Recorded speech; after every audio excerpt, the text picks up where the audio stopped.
11 heures. La foule a les yeux fixés sur la tour du nouvel hôtel de ville de Munich. Les regards sont tournés vers le beffroi pour un spectacle quotidien qui se déroule depuis 1909. Le carillon. L'attraction dure 10 minutes et se répète à midi et à 5 heures de l'après-midi pendant la période touristique.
Le carillon, avec ses 43 cloches, égrène sa mélodie et les figurines se mettent en mouvement.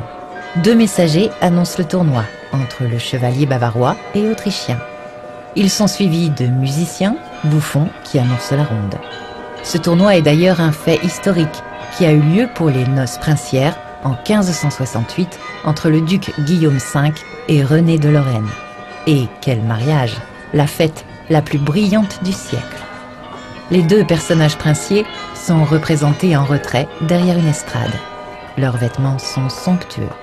Ce prince de la Renaissance a fait venir à Munich un groupe d'artistes italiens et hollandais, des architectes et des peintres pour embellir sa capitale. On lui doit aussi la construction de l'église Saint-Michel. Des 2 chevaliers, le bavarois, couleur bleu et blanc, avec l'armure dorée, et l'autrichien, à l'armure argentée, qui gagna le tournoi? Le bavarois, bien sûr.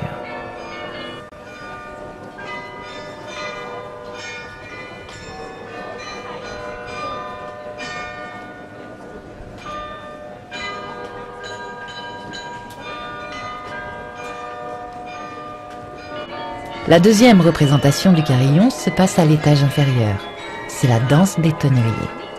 Elle rappelle qu'au Moyen-Âge, après une épidémie de peste qui avait ravagé le pays, la corporation des tonneliers exécuta pour la première fois cette danse sur les places et dans les rues de la ville pour redonner la joie de vivre aux habitants déprimés.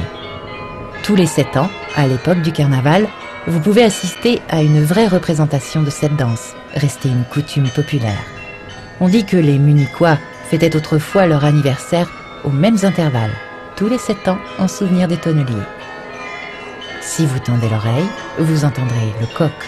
Il est placé tout en haut du carillon. Il chante 3 fois et il bat des ailes pour indiquer la fin de la représentation.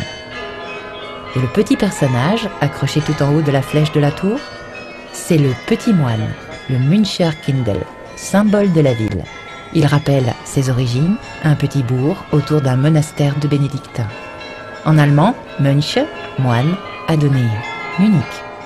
Vous retrouverez ce personnage sur les armoiries de la ville ainsi que sur tous les monuments municipaux.